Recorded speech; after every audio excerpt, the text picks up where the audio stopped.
somos fortes na fé. Quem aqui está forte na fé? Porque eu sou fraco pela misericórdia. A senhora não é que está por misericórdia da gente. Nós que somos fortes na fé, estou precisando Jesus ser forte na fé, devemos ajudar os fracos a carregarem as suas cargas e não devemos agradar a nós mesmos.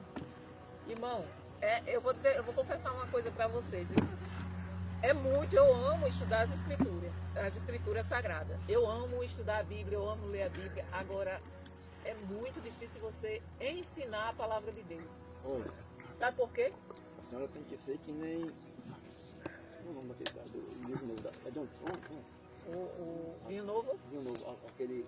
Eu esqueço o nome dele. É o indiano, né? Não, aquele é o apóstolo dos pés sangrentos. Qual? Aquele? O Vinho Novo. Não, o nome daquele cara que dá tanta fé que tem. Do Vinho Novo? É do Vinho Novo? É. Eu não lembro não, o nome dele. Então, assim, é muito difícil você ensinar a palavra. Por quê? Porque eu estou ensinando uma coisa que é difícil ao mesmo tempo, assim, quando nós estamos aqui compartilhando, eu estou aprendendo, porque esse versículo mesmo, para mim é muito difícil. Por quê? Porque eu não vivo ele, eu não estou vivendo. Nós que somos fortes na fé, eu não sou forte na fé. Devemos ajudar os fracos a carregar suas cargas e não devemos agradar nós mesmos. Eu estou longe disso. Então eu estou passando uma coisa para vocês. O difícil é isso, que eu estou precisando também da ajuda. Entendeu? Então assim, eu estou longe de estar forte na fé e estou longe de carregar as cargas dos outros. A vontade que dá é de dar lá um supetão no pé da orelha, sabe? Então assim, como é... Mas tenho que falar, né? Então eu estou confessando aqui que eu preciso me enquadrar dentro disso aqui. Eu estou precisando me enquadrar dentro disso aqui. E não agradar a nós mesmos. Eu me esforço muito para agradar aos outros mais do que a mim mesmo nesse sentido. Porque às vezes dá vontade de dar resposta dura. Em cima da... Entendeu? Então eu estou me policiando demais para que eu não faça isso. Mas às vezes dá vontade de... Aliás, na maioria do tempo, sabe? Dá vontade de tome lá, me dê café. Mas a gente tem que se esforçar. Nós temos que nos esforçarmos para vivermos isso aqui. Aí é onde eu digo, e como, irmão? Quanto mais a gente lê, mais a fé vai aumentando. Quanto mais a gente ora, mais a fé vai aumentando. Quanto mais a gente jejua, mais a fé vai aumentando. E como é que a senhora não tem fé? A senhora ora muito, jejuma muito e faz tudo, não tem fé. E a gente? Não, eu estou dizendo que eu tenho fé, irmão, mas eu não sou forte na fé. Forte na fé é aquele. Que cara é? Né? O cara jogou o remédio para lá, jogou o chaviceiro que era 4 para lá e... Pois é. E agora fugiu, então Deus me cura, eu morro. Mas tá por como é que eu sou forte na fé? Eu vou dar um testemunho para vocês agora. Eu orei a Deus, né, pela minha cura. Orei a Deus pela minha cura. Do meu ossos tudo, do corpo todo, né? Porque dói tudo. Aí eu fiz um propósito comigo mesmo. Eu não vou tomar mais remédio para dor. Ela pode estar doendo do jeito que for, eu não vou tomar mais remédio. Quando foi ontem eu tomei, porque eu não estava aguentando mais. Eu tomei uma injeção, porque eu não estava aguentando pisar o pé no chão de tanta dor. Então, isso é ser forte na fé? Não é. Então assim, eu estou longe. O meu desejo é chegar ao nível de fé daqueles homens. Chegar pelo menos um pouquinho, né, do nível de fé daqueles homens. Amador, mas o senhor disse que não crê naquilo ali. Não tem que crer, mano. Aquilo ali é verdade. Irmãos, eu não sei se é naquele, eu acho que não é naquele não, é em outro que eu li. Ele era do exército, passou para a marinha, depois voltou para o exército de novo. É em outro que eu li. A mulher estava com câncer. Câncer terminal. Ela estava em casa, tomando remédio para não sentir tanta dor. E mandaram chamar o pastor para o pastor orar. E ficou 2 pastores se revezando. Eles passavam dia e noite orando, porque ela só sentia mais um alívio. Aí ele orou por ela e perguntou se ela acreditava que Jesus ia curar ela. Ela disse, eu creio. Aí ela disse, eu creio tanto que eu não vou mais tomar remédio. Ela disse, que Jesus vai me curar. Eu creio. E eu não vou tomar mais esse remédio. Mas ela só sentiu ela deixou de tomar um remédio para dor. Ela só sentiu um alívio para a dor quando os pastores oravam. Quando o pastor orava, aí ela conseguia sentir um alívio para a dor. Aí ficaram revezando 2 pastores na casa dela, no quarto dela. Aí, e isso, depois de uma semana, eu acho que foi uma semana, que eles estavam lá orando, se revezando com ela. Disse que ela era só curioso. Aí disse que o pastor foi em casa descansar e tomar banho um pouco. Aí quando ele foi chegando, quando ele voltou para a casa dela, ele disse que chegou assim, um quarteirão antes, disse que ele ouviu o grito dela de dor. Ele ouviu o grito dela de dor. Disse que ouviu aquele grito, que ele disse que, aí ele disse que sentiu na alma dele, no espírito dele, a dor que ela estava sentindo. Aí disse que ele correu, chegou dentro do quarto dela, pegou ela assim no braço, chorando, desesperado. Ele pegou ela assim no braço, disse que era coroioso, assim, disse que naquele momento ele orou por ela, como se fosse ele que estivesse naquela dor. Aí disse que, pronto, o milagre aconteceu. Ou seja, ele precisava, o cara que ele precisava, se colocar no lugar dela, realmente sentir o que ela estava sentindo. Então, é o que Paulo está dizendo aqui. Porque Deus quer a entrega total. Total. Aquele cara do livro que eu estou vendo, o que é que Paulo diz aqui? Devemos ajudar os fracos a carregar as suas cargas e não devemos agradar a nós mesmos. Esse cara, ele se colocou, ele colocou no lugar daquela mulher sentindo a dor, aquele pastor. Ao ponto de quando ele clamou a Deus, ele clamou assim das entranhas dele, como se fosse ele que estivesse sentindo a dor que ela estava sentindo. E Deus curou naquele momento. Então assim, eu vou dizer que eu estou enquadrada nisso aqui? Eu estou longe disso. Se eu tivesse um pouquinho da fé que esses homens que a gente lê, que esses homens que estão aqui na Bíblia têm, eu não teria tomado a injeção ontem. Ele se entrega totalmente, bom, totalmente. Então assim, vamos no segundo. Pelo contrário, cada um de nós devemos agradar o seu irmão para o bem dele, a fim de que ele cresça na fé. Então, aquele que é mais forte, aí a gente pode usar o nosso exemplo como? Como nós entendemos um pouquinho mais da Bíblia, nós devemos nos esforçarmos para todas elas que indo dormir. vocês também façam a entender mais um pouco. Isso vai fortalecer a fé de vocês. Então assim, é o que Paulo diz, né? Pelo contrário, cada um de nós devemos agradar o seu irmão para o bem dele, a fim de que ele cresça na fé. Irmão Adão, esse tempo que o senhor está lendo, a gente está estudando a Bíblia, que o senhor está lendo esses livros que eu estou lhe emprestando, a sua fé cresceu mais um pouco? Eu acho que sim. Não cresceu mais um pouco? Cresceu a ponto do senhor já não ter, já ir lá na frente, ler um versículo e já dizer alguma coisa daquele versículo, não é isso?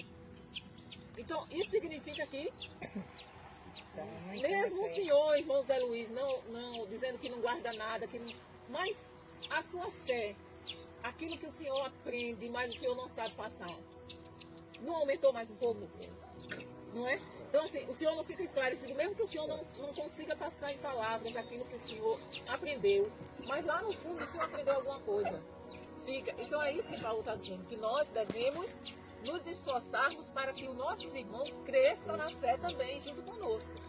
Pois nem o próprio Cristo procurou agradar a si mesmo. Pelo contrário, como dizem as Escrituras, as ofensas daqueles que te insultaram caíram sobre mim, porque tudo o que está nas Escrituras foi escrito para nos ensinar, a fim de que tenhamos esperança por meio da paciência e da coragem que as Escrituras nos dão. Então, tudo que foi escrito é para nos ensinar, tanto no Velho Testamento como no Novo Testamento, é para nos ensinar. Quer dizer, para que nós venhamos ter esperança e por meio da paciência e coragem.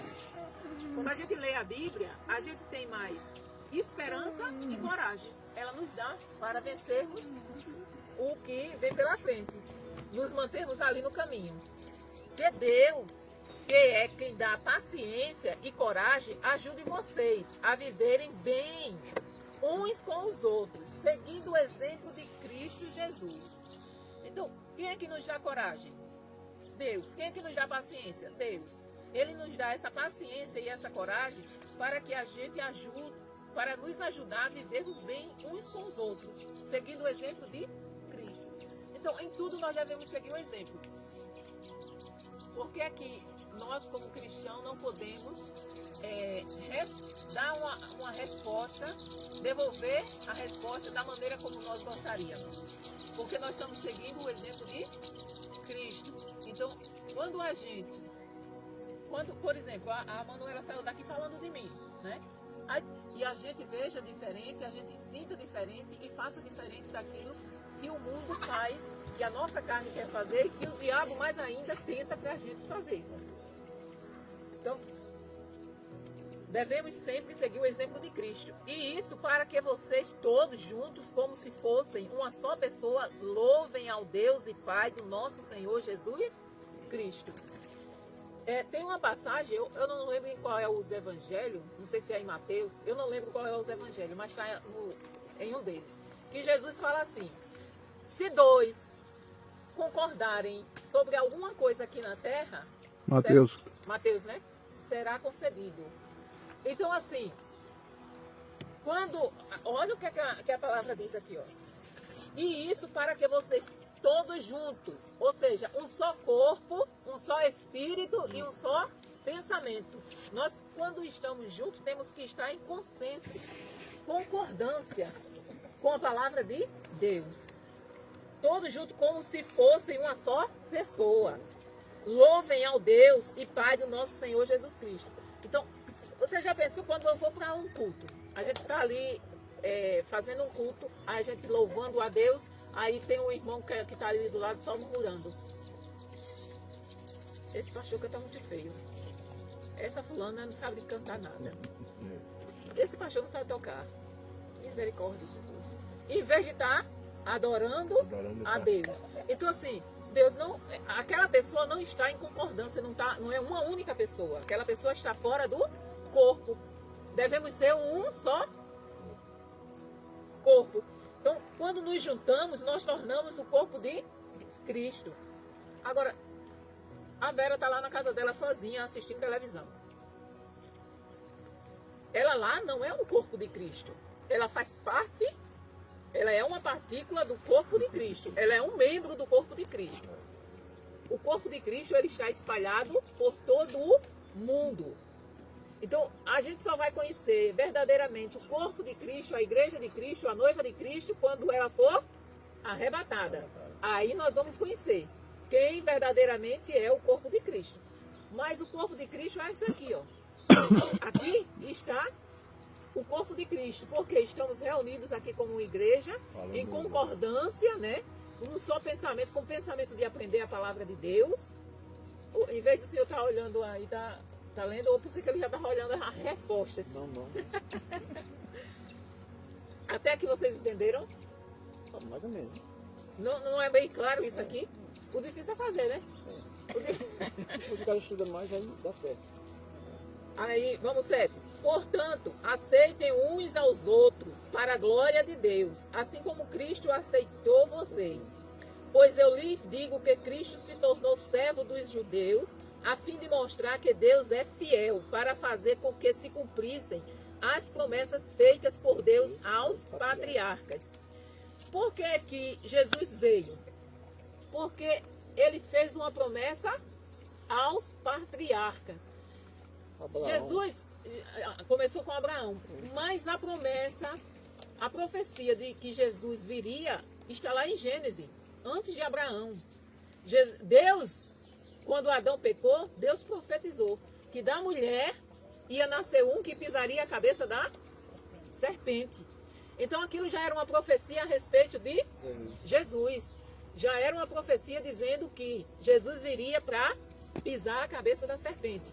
Então, entendeu, irmão Adão, por que os judeus não entre aspas, o culpado da morte de Jesus?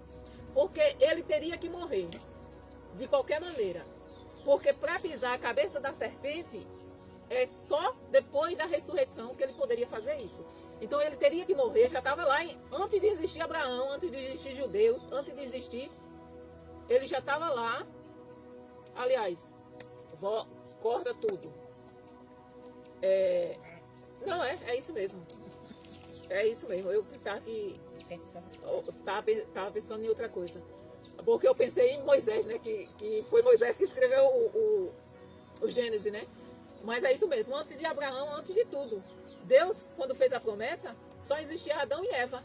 E ele disse: da mulher vai nascer um que vai pisar na cabeça da serpente. Então, assim, os judeus poderiam ter aceitado Jesus como Salvador, como Messias? Poderia, tranquilo. Mas ele teria que morrer, de alguma maneira ele teria que morrer. Se não fosse pelas mãos dos judeus, mas já estava profetizado que seria pelas mãos dos judeus. Zacarias profetizou isso, né? Zacarias profetizou que ele teria que morrer. Isaías também profetizou, não foi, pastor? Que Jesus teria que morrer pelas mãos dos seus. Então, assim, foi uma profecia. Jesus veio para cumprir promessa que Deus fez aos patriarcas, de dar a libertação e de que Abraão jamais, Jacó, Israel, jamais deixaria de ter um rei. E esse rei seria eterno. E quem é esse rei eterno? Jesus. Profetizou isso para a tribo de Judá. Para a tribo de Judá, né? Que é o descendente de Jacó, de Israel, os patriarcas. Ele não profetizou para os patriarcas? E para fazer com que os não-judeus louvassem a Deus pela sua bondade, como dizem as Escrituras Sagradas, por isso eu te louvarei entre os que não são judeus e cantarei louvores a ti. Elas dizem também, vocês que não são judeus, alegrem-se com o povo escolhido de Deus. Ou seja, Deus fez isso não só pelos judeus, mas pelos não judeus, para que louvassem a Deus pela sua bondade. O que é que nós estamos hoje fazendo aqui? Louvando a Deus pela bondade dele, né? Um povo que não conhecia a Deus, que não temiam a Deus, e hoje nós nos alegramos como o povo escolhido de Deus. Olha que coisa gloriosa, olha que Deus maravilhoso, né? Porque ele poderia, muito bem, dizer, não, eu vou salvar só esse povo mesmo que eu escolhi para ser meu, e os outros eu vou exterminar. Vou jogar tudo no inferno mesmo, deixar eles irem para o inferno mesmo. Mas não. A misericórdia, o amor, a bondade de Deus é tão grande, que não tem como explicar, que João não conseguiu explicar, que ele disse que tal, ele amou, como é? Que Deus amou o mundo de tal maneira, João não encontrou palavras ali para explicar que tal maneira seria essa. Ou seja, é um amor inexplicável que Deus teve pela humanidade. Porque ele deu Jesus não só para morrer pelos judeus, mas para que os não-judeus também se alegrassem como povo escolhido, com o povo escolhido de Deus. Olha que maravilha. E dizem ainda, todos os que não são judeus louvem o Senhor, que todos os povos o louvem. E também Isaías diz, virá um descendente do rei Davi, filho de Jessé. Ele aparecerá para governar os que não são judeus, e eles terão esperança nele. Isaías profetizou isso há 700 anos antes de Cristo vir. Então, Deus, quando ele enviou Jesus, ele não enviou só por causa dos judeus, ele enviou por causa dos não judeus. Que Deus, que nos dá essa esperança, encha vocês de alegria e de paz por meio da fé que vocês têm nele, a fim de que a esperança de vocês aumente pelo poder do Espírito Santo. Então, quanto mais a gente lê, quanto mais a gente ora, quanto mais a gente dá lugar para que Deus trabalhe, mais a nossa fé vai aumentar. Nós temos que crer no impossível, porque Deus é o Deus do impossível. É impossível você olhar para a natureza e achar que isso surgiu do nada. É impossível. Não tem como. Não tem laboratório no mundo que pegue o nada, porque o nada não existe. Já está dizendo nada. E forme alguma coisa. E Deus formou, Deus apenas falou, faça-se. E fez. Então, assim, como é que nós não vamos crer num Deus desse? Né? E ele enche Ele nos dá esperança, ele nos enche de paz, alegria por meio da fé.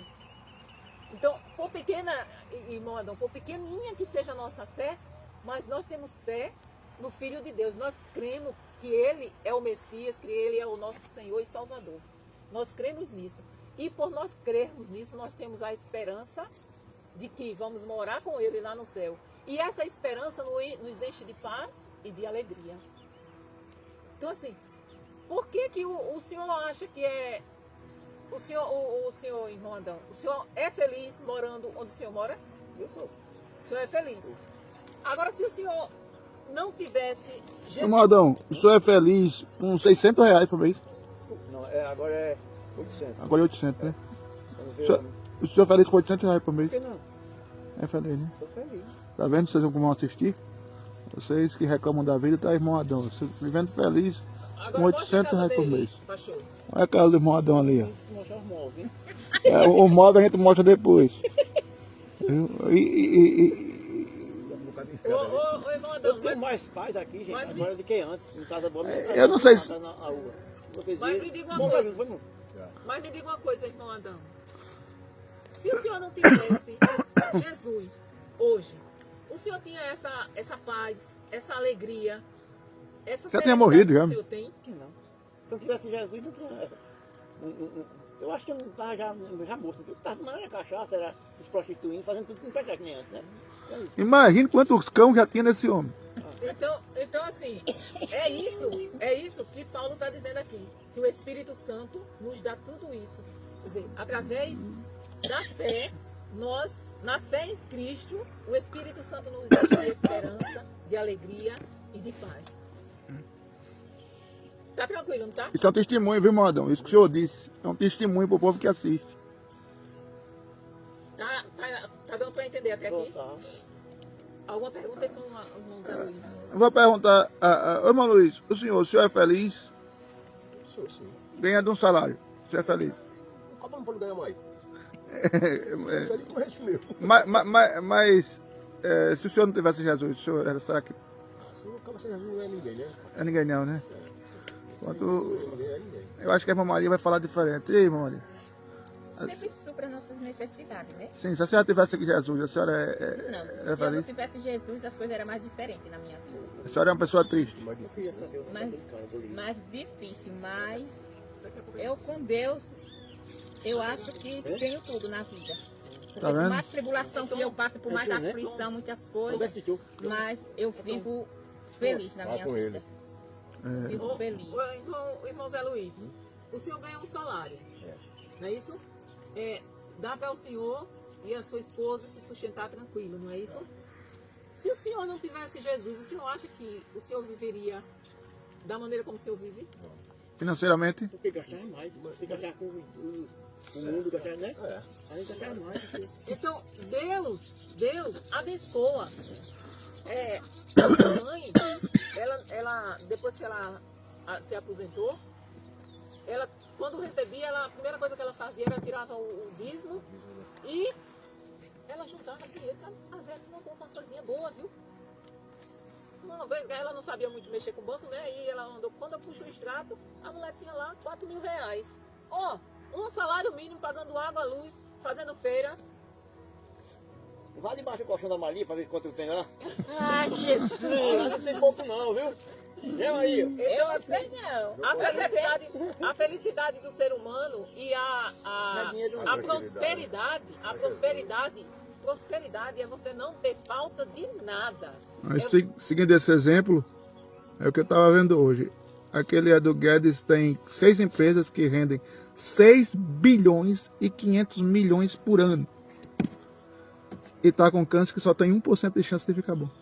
Esse dinheiro dele não serve nada? Vocês que assistem TV sabem quem é Edu Guedes, né? Você ganhar. Então assim, a prosperidade, a real prosperidade é você não ter ausência de nada, falta de nada. Então, quando nós temos Deus, nós temos tudo. Por isso que nós somos alegres, felizes e temos paz. O 9, né? E o Espírito Santo é que faz com que a nossa fé aumente. Por quê? Porque é o Espírito Santo que dá testemunho dentro do nosso espírito de que nós cremos em Deus e nós somos filhos dele. Tá. O 14. Meus irmãos, estou certo de que vocês estão cheios de bondade. Sabem tudo o que é preciso saber e são capazes de dar conselhos uns aos outros. Ele está falando aqui conselhos biblicamente falando. Tipo assim, por exemplo, chega uma pessoa que é casada e começa a conversar com a irmã Maria, uma mulher, e diz: irmã, o negócio está difícil lá, eu estou pensando em deixar o meu marido, estou pensando em ir embora. Aí a irmã Maria, biblicamente como cristã, ela vai fazer o quê? Dar um conselho de acordo com a palavra de Deus, né? Mas por que, minha irmã? Por que você está pensando nisso? Não, fulano ele não liga para mim, fulano não é carinhoso, fulano é isso, fulano é aquilo. Mas existe meios da gente contornar isso, minha irmã. A separação não é como é que Alternativa. a alternativa. A separação não vai consertar. Porque a senhora separa desse, pega outro, é a mesma coisa. Então, se a senhora for na Bíblia, se a senhora confiar em Deus, se a senhora orar, a senhora vai ver que as coisas vão mudar. Então, assim, nós temos que ter essa sabedoria que vem de Deus para aconselhar aqueles que precisam. Nós temos que ser capazes de dar conselhos uns aos outros. Imagine naquele dia em que o pastor dava, o irmão Zé Luiz estava com vontade de matar alguém ali. Ele estava soltando fumaça pelas ventas, né, pelas narinas. Ele estava já morrendo no coração. Queria porque queria matar. Aí vai o pastor e diz: é mesmo, irmão Zé Luiz. Meta no pau. Meta no pau daquele. Homem, bota a espingarda para funcionar de novo. Dê logo o fim, termine logo com isso. Já pensou se o pastor fosse dar um conselho desse? Mas o pastor chegou lá, chamou o irmão Zé Luiz, conversou com ele, né? Ele foi para casa, pensou direitinho. Eu estou falando em matar, mas ele não pensou em matar não, irmãos. Os irmãos que estão assistindo, né? Só desejou, né? Eu estou exagerando, né? Ele queria, a vontade dele era matar, mas ele... E com algum tempo depois ele conseguiu perdoar essa pessoa, né? Então, assim, é dessa forma que nós devemos aconselhar uns aos outros. Como, por exemplo, a Manuela chega e diz que então, foi isso que eu dei o exemplo, que eu usei ela. Como ela estava aqui, eu usei ela. Fiquei aonde? 17, eu já terminei esse não. Fiquei no 15, não? 14. Não, foi 15. Porém, nesta carta, me atrevi a escrever com toda a franqueza, para fazer com que vocês lembrem de coisas que já sabem. Ou seja, Paulo já estava lembrando aqueles irmãos de coisas que eles já sabiam. Mas tem um ditado que nunca é demais o que nós aprendemos. E quando nós repetimos, nós gravamos mais. Nós aprendemos mais. Quanto mais nós repetimos, é por isso que quanto mais lemos a Bíblia, mais nós aprendemos. Então ele estava dizendo o quê? Que estava repetindo coisas que ele já sabia. E que não era nada. Estava relembrando a eles, né? Lembrando. Eu escrevi assim por causa do privilégio que Deus me deu de ser servo. Olha só o que Paulo diz. Ele diz: é um privilégio ser servo de Cristo Jesus para trabalhar em favor dos que não são judeus. Então Paulo era servo dos que não eram judeus para trabalhar em favor daqueles que não eram judeus. Eu sirvo como sacerdote ao anunciar o evangelho que vem de Deus. E faço isso para que os não-judeus sejam uma oferta de Deus aceita, dedicada a Ele pelo Espírito Santo. Eu sirvo como sacerdote ao anunciar o evangelho que vem de Deus. Vocês sabiam que nós somos sacerdotes de Deus? Nação eleita, sacerdote. Sacerdócio real, nação santa, povo adquirido. Povo adquirido. Então, nós somos sacerdotes de Deus para anunciar o quê? O evangelho. E faço isso para que os não-judeus sejam uma oferta que Deus aceite, dedicada a Ele pelo Espírito Santo. Em outras palavras, Paulo estava dizendo o seguinte: eu me presto em sacrifício por vocês, para que vocês não sejam sacrificados. E ele diz, né? Portanto, por estar unido com Cristo, Jesus, posso me orgulhar do serviço que faço para Deus. Aí é onde, lembra que eu falei que tem vários tipos de orgulho? Mas esse é um orgulho que não é Esse orgulho. Mas pecado. esse orgulho aí no original é: estou muito feliz com o resultado. Entendeu? Então esse é um orgulho que não é pecado. Ou seja, ele fica orgulhoso do resultado, ele ficou alegre, feliz pelo resultado que ele está tendo, pela colheita que ele está tendo. Posso me orgulhar do serviço que faço para Deus. Ou seja, eu sou muito feliz pelo serviço que eu faço para Deus. Você já pensou se a gente fizesse a obra de Deus com a felicidade que Paulo fazia? Não precisava nem com a autoridade que Paulo tinha, mas só com a felicidade que ele fazia. Eu queria estar com Cristo, mas preferi estar com vocês para eu preciso anunciar o evangelho para vocês. Estar com Cristo é melhor, mas por causa de vocês eu vou ficar por aqui. Aí ele diz, eu me atreverei a falar somente do que Cristo tem feito por meio de mim, a fim de levar os não-judeus a obedecerem a Deus. Vocês entenderam aqui, com esse versículo aqui, o quanto é importante a gente dar testemunho daquilo que Deus faz na nossa vida? É isso que Paulo está dizendo. Olha só, ele diz assim, ó, Paulo falando, me atreverei a falar somente do que Cristo tem feito por meio de mim, a fim de levar os não-judeus a obedecerem a Deus. Ou seja, Paulo parece até que é arrogante em certo momento. Paulo parece que é arrogante, assim, se enche. Mas Paulo está dizendo o quê? Está contando a verdade? Que ele está glorificando a Deus porque ele é um instrumento de Deus, nas mãos de Deus, para que os não-judeus conhecessem a Cristo e a Cristo obedeçam. Mas aí tem uns detalhes interessantes aí. Através do meu testemunho, através do que eu digo que Deus fez na minha vida, através de mim, eu estou fazendo com que outras pessoas creiam e provem e obedeçam. Mas faça a observação aí, pastor. O que Paulo estava falando aí foi especificamente o seguinte: quando Pedro pregava, quando Tiago pregava, quando eles pregavam focando Cristo, o que Cristo fez, o que Cristo operou, porque Cristo veio. Quando Paulo veio, ele percebeu que os não-judeus estavam querendo ouvir uma pregação de alguém que não contasse de algo que aconteceu no tempo de Jesus e por meio de Jesus. Aí Paulo disse, não, eu não vou falar que Jesus fez no tempo que ele estava aqui e por que ele veio, para que ele veio. Eu não vou falar só isso. Eu vou falar o que ele fez em mim, por mim e comigo. Porque vocês sabem que eu fui um perseguidor, vocês sabem que eu matei crente, vocês sabem que eu prendi crente. Agora, olhem o que eu estou fazendo por vocês, para vocês serem crentes. Olha o que eu estou fazendo. Então eu estou falando do que eu estou vivendo, que esse Cristo fez, não naquela época que ele estava aqui, mas o que ele está fazendo hoje em mim, comigo e por mim. E por causa disso, eu estou sendo bênção para vocês. Então, assim, o quanto a gente vê nesse versículo, o quanto é importante a gente testemunhar o que Deus faz na nossa vida e através da nossa vida. Por quê? Porque outros vão crer. É como aquele exemplo que eu falei do pastor a semana passada, lembra? Que o pastor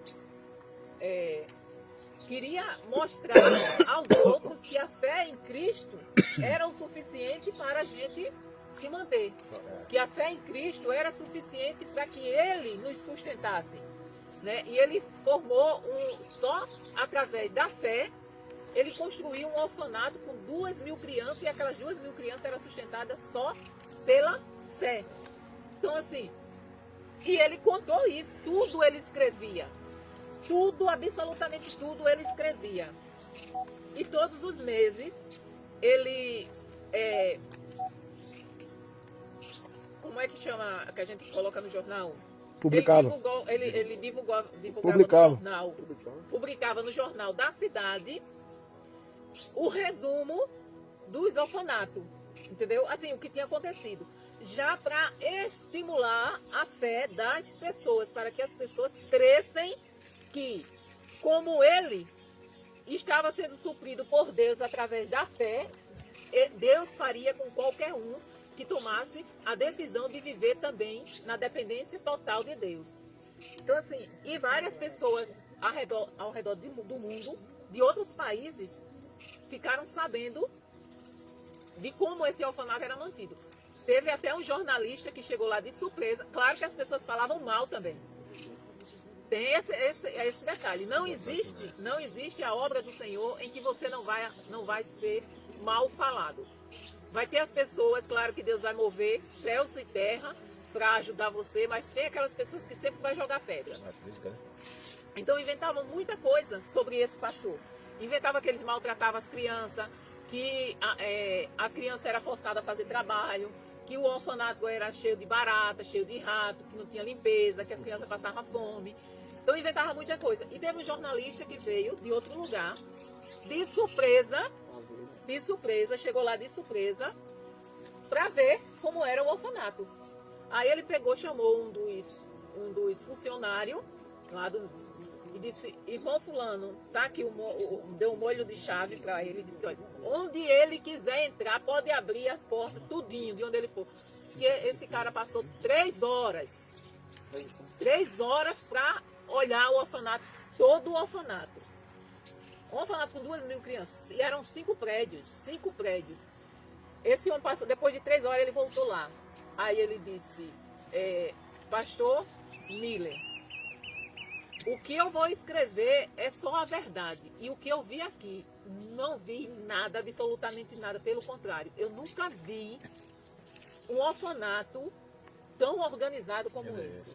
Então, assim, aquele jornalista contribuiu falando a verdade. Então, o que ele escreveu a respeito do orfanato, que ele foi lá para ver com os próprios olhos, porque tinha ouvido muita má notícia, ele disse: eu vou confirmar o que é que está acontecendo. Então, ele viu e escreveu. E era dessa forma que ele queria gerar fé nas pessoas, através do testemunho dele, através do que Deus estava fazendo na vida dele.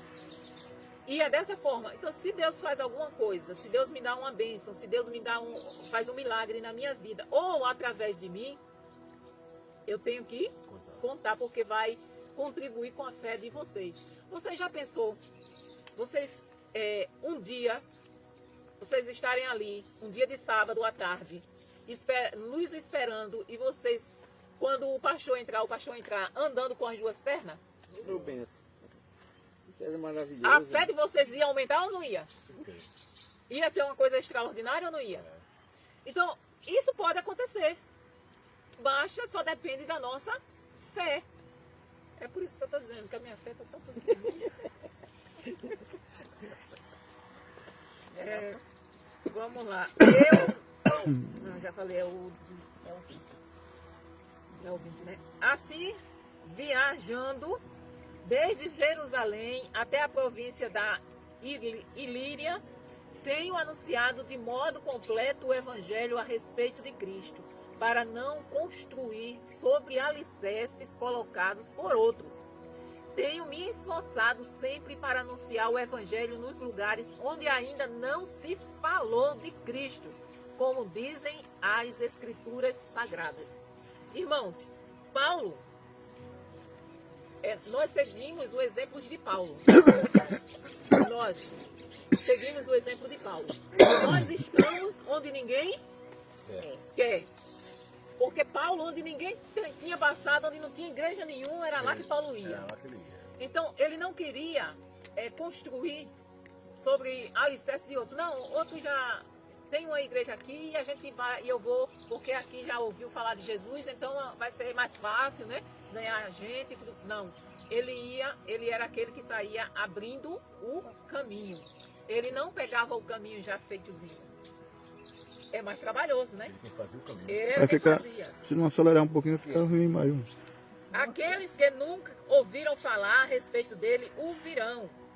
E os que não tinham ouvido falar sobre ele o entenderão. Então ele saía pelo mundo falando de Jesus, aquelas pessoas que nunca ouviram falar e nunca viram. Um detalhe, Paulo está escrevendo essa carta para os romanos, mas um detalhe, viu? Paulo não conhecia a igreja de Romanos. Ele nunca tinha ido em Roma. Quando ele escreveu essa carta, ele ainda não conhecia essa igreja. Essa igreja não foi fundada por Paulo. Provavelmente foi fundada por alguém que Paulo evangelizou. Entendeu? Mas não foi diretamente, Paulo nunca tinha ido a Roma. Mas Paulo conhecia vários irmãos de Roma, que a gente vai ver no capítulo 16. Ele não tinha ido a Roma, mas o povo de Roma conhecia a história dele. Conhecia ele e ele conhecia muita gente de Roma. Por essa razão, muitas vezes, eu quis visitá-los. Vocês lembram lá em Atos que Paulo fazia planos de ir e o Espírito Santo dizia, não, agora não. Mas isso não me foi possível. Porém, já que terminei o meu trabalho nessas regiões, como há muitos anos tenho pensado em ver vocês, ou seja, Paulo tinha evangelizado toda a Ásia Menor, toda a Ásia daquele tempo. Então não tinha mais onde Paulo evangelizar. Aí o que era que ele pensou em fazer? Agora eu vou para Roma e de lá vou para a Espanha. Era esse o plano de Paulo. Só que ele não foi para a Espanha, ele morreu antes de chegar na Espanha, né? Porque ele morreu em Roma. Espero fazer isso agora. Gostaria de vê-los quando fizer a minha viagem para a Espanha. Gostaria também que vocês me ajudassem a ir até lá, depois de eu ter o prazer de estar com vocês por algum tempo. Ou seja, ele pensava em passar um tempo em Roma, com os irmãos, e de Roma ele ir para a Espanha. E ele estava dizendo aqui, eu espero que vocês me ajudem a fazer essa obra em Roma, ou na Espanha. Mas, agora, vou a Jerusalém, a serviço do povo de Deus, que vive ali. Depois, as igrejas das províncias da Macedônia e da Acaia resolveram, pois a igreja das províncias da Macedônia e da Acaia resolveram dar uma oferta para ajudar as pessoas do povo de Deus em Jerusalém, que estão necessitadas. Nessa época, Jerusalém estava passando por uma grande fome, uma grande necessidade. E o povo se juntou para mandar oferta para Jerusalém. Os próprios cristãos da Macedônia e da Acaia resolveram fazer isso, mas de fato eles têm a obrigação de ajudar aqueles necessitados. Aí Paulo diz, de fato eles têm a obrigação de ajudar. Por quê? Porque foi através dos judeus que o evangelho chegou a eles. Ou seja, foi através dos judeus que eles foram alimentados espiritualmente. Então Paulo está dizendo, como eles foram alimentados espiritualmente, hoje eles têm a obrigação de retribuir, ofertando na vida daqueles que estão necessitados. Os judeus repartiram os seus bens espirituais com os que não são judeus. E por isso, os não-judeus devem prestar com seus bens materiais esse serviço cristão aos judeus. Ou seja, eles foram abençoados de modo espiritual e eles estavam retribuindo de modo material. Depois que eu terminar esse trabalho e que entregar toda a oferta que foi recolhida para eles, viajarei para a Espanha. E no caminho visitarei vocês. E sei que quando for visitá-los, levarei comigo muitas bênçãos de Cristo. Eu peço, irmãos, pelo nosso Senhor Jesus Cristo e pelo amor que o Espírito dá, que me ajudem, orando com fervor por mim. Orem para que eu escape das pessoas da Judéia, que não creem em Cristo, e também para que a ajuda que eu vou levar a Jerusalém seja bem aceita pelo povo de Deus que vive ali. E assim, se Deus quiser, chegarei aí em Roma, cheio de alegria, e lhes farei uma visita que me dará um novo ânimo. E que Deus, a nossa fonte de paz, esteja com todos vocês. Essa aqui, ele já está chegando no final, né, para se despedir. Me diz uma coisa, eu falei uma coisa, mas eu não tenho certeza, mas o pastor vai esclarecer ali se eu falei errado. Paulo chegou aí para a Espanha, pastor? Tu lembra? Chegou não? Na segunda viagem, não. Não, chegou não. Mas ele chegou em algum momento a ir para a Espanha? Chegou. Chegou, né? Paulo foi para a Espanha. Foi. Então, eu me equivoquei. Que ele deu 2 viagens missionárias, né? Oi?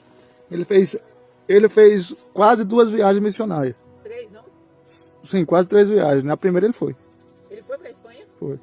Então, assim, no caso, ele foi... Nessa viagem aqui, ele já conhecia. Só que ele planejava voltar lá na Espanha. Mas antes ele queria conhecer Roma. Que ele ainda não tinha ido para Roma. Porque tudo é Europa, né? É caminho. Aí o 16. Pegou a folha do 16 e com Maria. Aí aqui, olha só, Paulo ele pede oração. Vocês viram que Paulo está pedindo oração? Então, Paulo pede oração. orem para que eu escape das pessoas da Judéia, que não creem em Cristo. Aqui eu estou tudo com 15. Não. Olha, 15, 15. É. 16. Ah, não, é esse. 16. Não, é tudo 15. Eu não estou dizendo aqui, eu estou com tudo 15. Ai, meu Deus. Então Olha, é tudo 15. Tudo 15. Ixi, meu Deus, eu imprimi errado de novo. Eu imprimi a mesma coisa. Olha. Imprimi 2 vezes a mesma folha. Em vez de imprimir o 16, eu imprimi o 15. Esse é 16. Ah, então eu dei. Ah, olha aqui. E aí o 15. Eu achei que estava maluco, mas não estou não. Mas não é pra gente ficar com 15, 16, né? Isso. Achei que estava maluco, mas não estou não. Ainda. Sim. Paulo ele pedia oração, porque vocês lembram que Paulo era muito perseguido pelos judeus que não queria que ele pregasse Jesus Cristo? Não só Paulo, todos os discípulos. Então assim, essa viagem que ele planejou, ele chegou a Roma, mas ele morreu em Roma. Ele foi, mas ele morreu. Foi a única viagem que ele foi e não voltou. Ele ficou e morreu em Roma. E ele não conhecia os irmãos de Roma. Então ele pedia oração para que Deus, né? Orem para que eu escape das pessoas da Judéia, que não creem em Cristo. Então é muito importante orarmos uns pelos outros. Como é importante, porque nem todo mundo que está no campo de batalha tem condições de orar como aquele que está do lado de cá. Então a oração, a nossa oração é como se o irmão estivesse descendo um poço muito fundo e o outro segurando a corda. Então, a oração daqueles que não estão no campo de batalha pregando o evangelho é muito, muito importante, é essencial. Por quê? Porque muitas vezes aqueles irmãos que estão sofrendo ataques malignos e a oração de pessoas que nem sabem, quando nós estamos orando pelos irmãos que são perseguidos, pelos missionários, pelos pastores que estão naqueles países em que é, como é que se diz, proibido pregar a palavra, nós estamos sustentando essas pessoas em oração, através da oração.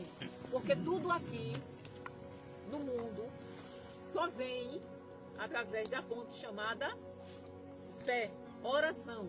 Então eu tenho que orar para poder Deus agir. Sem a oração não há ação de Deus. Deus só age através da oração. Entenderam, né? Agora vamos ao último capítulo, é pequeno e é de agradecimento.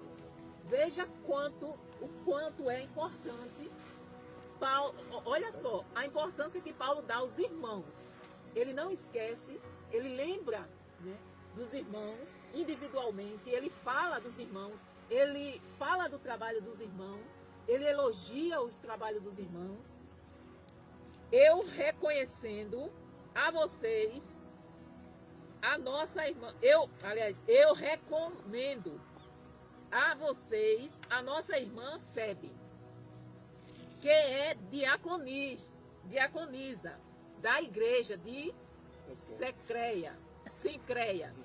Ou seja, Paulo estava enviando uma irmã, recomendando que eles recebessem muito bem essa irmã que é diaconisa. Recebam essa irmã em nome do Senhor, como deve fazer o povo de Deus. Deem a ela toda a ajuda que precisar, pois ela tem ajudado muita gente e a mim também. Ou seja, Paulo dá testemunho dessa irmã e pede para que os irmãos de lá recebam ela. Né? Essas horas aqui, meus irmãos, Olha a preocupação o que um mosquito pastor fica tem comendo com as suas ovelhas, né? mando saudações a Priscila e ao seu marido. Provavelmente essa igreja foi fundada por Priscila e Áquila. Em Atos passou. Isso, Priscila e Áquila. Provavelmente, né? Seu marido Áquila, meus companheiros no serviço de Cristo Jesus. Aí as pessoas dizem assim, né? Mas na Bíblia você não vê pastora. Vocês viram que Paulo começou recomendando Febe, que é uma diaconisa. Priscila, mando saudação a Priscila e ao seu esposo, marido, Áquila. Naquela época, os judeus, era a cultura dos judeus, ele pronunciar o nome primeiro de quem era o líder. Então, se Paulo aqui faz menção primeiro de Priscila, é porque a líder daquela igreja era Priscila e não Áquila. Meus companheiros no serviço de Cristo Jesus. Eles arriscaram a sua vida por mim. Sou muito agradecido a eles. E não somente eu, mas também todas as igrejas dos que não são judeus. Ou seja, Priscila e Áquila prestaram, nós vimos lá em Atos que eles prestaram um grande serviço. Lembra que eles pegaram Apolo e ensinaram Apolo? Então eles prestaram um grande serviço ao reino de Deus e Paulo está reconhecendo isso. Saudações também à igreja que se reúne na casa deles. Ou seja, essa igreja se reunia na casa de Priscila e de Áquila.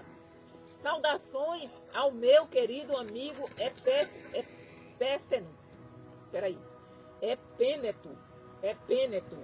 É cada nome bonito, viu? Epêneto, que foi o primeiro a crer em Cristo na província da Ásia. Olha só como Paulo era detalhista. Ele lembrava do primeiro a crer na província da Ásia. Saudações a Maria, que tem trabalhado muito por vocês. Saudações a Andrônico e a irmã Júnia, meus patrícios judeus, que estiveram comigo na prisão. Eles são apóstolos. Ou seja, ele está dizendo que tanto Andrônico como Júnia, eles são o quê? Apóstolos. Bem conhecidos. E se tornaram cristãos antes de mim. Ou seja, Paulo está reconhecendo, olha, eles foram antes de mim. Se a gente for analisar esse último capítulo, Paulo reconhece detalhadamente, dá honra a quem tem honra, né? Ele não se coloca como superior, mas ele diz, olha, eles foram cristãos antes de mim. Saudações a Ampliato, meu querido irmão no Senhor, e também a Urbano, nosso companheiro de trabalho no serviço de Cristo, e ao meu querido amigo Estaques. Saudações a Apeles, um irmão que tem dado muitas provas da sua fé em Cristo. Saudações ao pessoal da família de Aristóbulo. Saudações a Herodião, meu patrício judeu, e aos irmãos no Senhor da família de Narciso. Saudações a Trifena e a Trifosa. Cada não. A pessoa tem uma filha e colocar o nome de Trifena e Trifosa. Mas deve significar alguma coisa, né? Irmãs que trabalham no serviço do Senhor. E a minha querida amiga Pésside, que também tem trabalhado muito para o Senhor. Vocês estão vendo quantas mulheres trabalhavam para o Senhor, que Paulo cita? Saudações a Rufo, trabalhador que tem se destacado no serviço do Senhor, e a mãe dele, que sempre me tratou como filho. Saudações aos irmãos Assícrito, Flegonte, Hermes, Pátrobas, Hermas e a todos os irmãos que estão com eles. Saudações a Filólogo e a Júlia, a Nereu e a sua irmã, ao irmão Olimpas e a todas as pessoas do povo de Deus que estão com eles. Então veja que a lista de saudações de Paulo é extensa. Cumprimentem uns aos outros com um beijo de irmão. todas as igrejas de Cristo mandam saudações a vocês. Tá vendo, irmão Luiz, que dar beijo no irmão não é errado? Quando vocês ouvirem óculos santo, é Ósculos. justamente isso, a cumprimentar com um beijo na face ou na testa. Então Paulo mandava os irmãos... Não, na face ou na testa. Irmão Luiz. Aí já fica o negócio. Deixa eu terminar aqui, pastor. Meus irmãos, peço que tomem cuidado com as pessoas que provocam divisões, que atrapalham os outros na fé e que vão contra o ensinamento que vocês receberam. Afastem-se dessas pessoas. Afaste. Olha o conselho que Paulo diz. Se um testemunha de Jeová chegar na casa de vocês e vocês for darem ouvidos, vocês podem cair na lábia deles. Vocês podem cair na lábia deles. E eles são... O que eles pregam é um evangelho diferente desse aqui. Então, assim, ele diz que tenham muito cuidado. E principalmente com aqueles que estão dentro da igreja querendo causar divisões. Porque ele diz... Afastem-se dessas pessoas. Porque os que fazem essas coisas não estão servindo a Cristo, o nosso Senhor, mas a si mesmo, por meio de conversa macia e com bajulações. Eles enganam o coração das pessoas simples. Quantas pessoas simples não são enganadas, não foram enganadas por charlatãos, com promessas, dê o seu tudo que você vai receber. Quantas pessoas não foram? Pessoas simples, como vocês que moram aqui e alguém chega. Gente, eu vou contar só uma experiência. Eu sei que já está tarde. Quando eu trabalhava, a gente trabalhava para uma fábrica que vendia filtro de água. Essa fábrica, ela foi processada porque o irmão, uma pessoa num sítio, não passa um pressionista por aqui, que a gente chama de pressionista? Eles pegaram um filtro desse e venderam a essa pessoa por R$150. O filtro deu defeito. Não, o filtro não deu defeito. E ele disse que era da fábrica. Não, o pressionista disse que era da fábrica. Estava vendendo direto da fábrica. Essa pessoa uma vez foi para Arapiraca, passou na Carajás e viu o filtro lá. O filtro custava 30 e poucos reais. Eles tinham comprado por 150.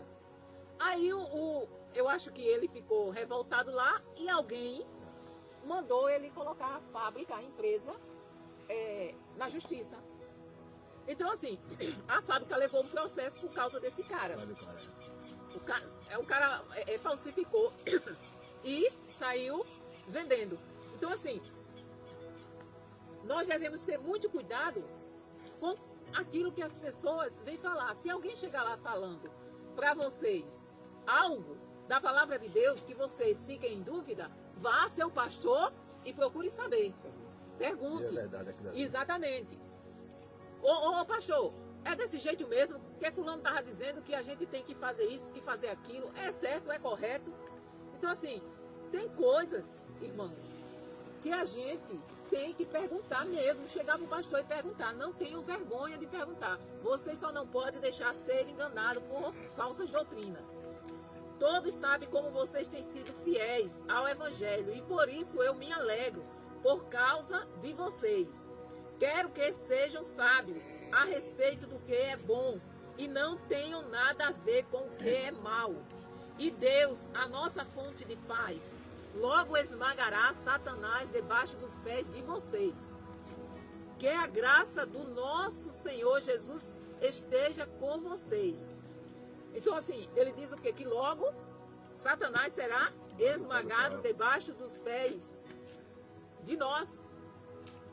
Timóteo, meu companheiro de trabalho, manda saudações a vocês. Lúcio, Jazão e Sosipatro, meus patrícios judeus, também mandam saudações. Eu, Técio, que escrevi esta carta, que Paulo ditou para mim, mando saudações a vocês. Vocês estão vendo que ele não escreveu de próprio punho. Ele ditou e Técio que escreveu. O meu hospedeiro Gaio, em casa de quem a igreja daqui se reúne, manda saudações a vocês.